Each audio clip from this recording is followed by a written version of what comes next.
Hi friends, இன்றைக்கி வந்து மத்தி மீன் வாங்கினேன். 1 கிலோ நல்ல ஃப்ரெஷ்ஷான மத்தி மீன், நல்ல பொடி மத்தி மீனுவே நல்ல டேஸ்ட்டாக இருக்கும். அதனால் நான் பொடி மீனாகவே வாங்கிட்டேன். பாருங்கள், நல்லா 1.5 மணி நேரமாக கழுவுனேன். ஏன்னா அவ்வளவா சீக்கிரம் க்ளீன் பண்ண தெரியாது. பையாவே க்ளீன் பண்ணி சுத்தமாக க்ளீன் பண்ணி எடுத்தாச்சு.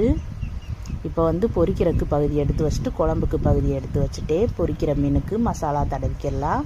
அதுக்கு மிளகாத்தூள் கொஞ்சம் போட்டிருக்கேன். நல்லாவே உரப்புக்கு தேவையான அளவு போட்டிருக்கேன். போட்டுட்டு 10 பல் பூண்டை நல்லா தட்டி எடுத்துக்கலாம். தோல் உரிக்காமல் தட்டி எடுத்துட்டு இப்போ மிளகாத்தூளில் சேர்த்துக்கிறணும். உப்பு போட்டுக்கிறலாம். கார்ன்ஃப்ளவர் மாவு, கொஞ்சம் மசாலா பிரிஞ்சிடாமல் இருக்க கார்ன்ஃப்ளவர் மாவு போட்டுக்கிட்டு அரை எலுமிச்சம்பழத்தை பிழிஞ்சு விட்டுக்கிறலாம். டேஸ்ட்டு அதிகமாக இருக்கும். இப்போ வந்து நம்ம மீன் பொரிக்கும்போது அதிக அளவு எண்ணெயை ஊற்றி முங்குற அளவுக்கு பொரிக்கக்கூடாது. ஒரு பக்கம் படுற அளவுக்கு எண்ணெய் ஊற்றினாலே போதும். அப்படி பொரிச்சு பாருங்கள், டேஸ்ட்டு நல்லாயிருக்கும். இப்போ வந்து எல்லா மீன்லேயும் மசாலா படுறாப்புல தடவி வச்சு 10 நிமிஷம் கழித்து பொரிக்கிறதுக்கு எடுத்து எண்ணெய் காஞ்சோடனே இப்போ நம்ம ஒவ்வொரு மீனாக எடுத்து தோசை சட்டியில் வச்சுக்கிறலாம்.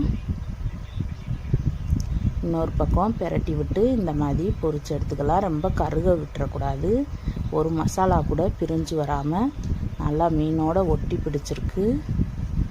நல்லா சூப்பராக மீன் பொரியல் தயாராகிடுச்சு. நாங்கள் வந்து முள்ளெல்லாம் எடுத்து விடாமல் நல்லா முள்ளோடே வச்சு சாப்பிட்ருவோம்.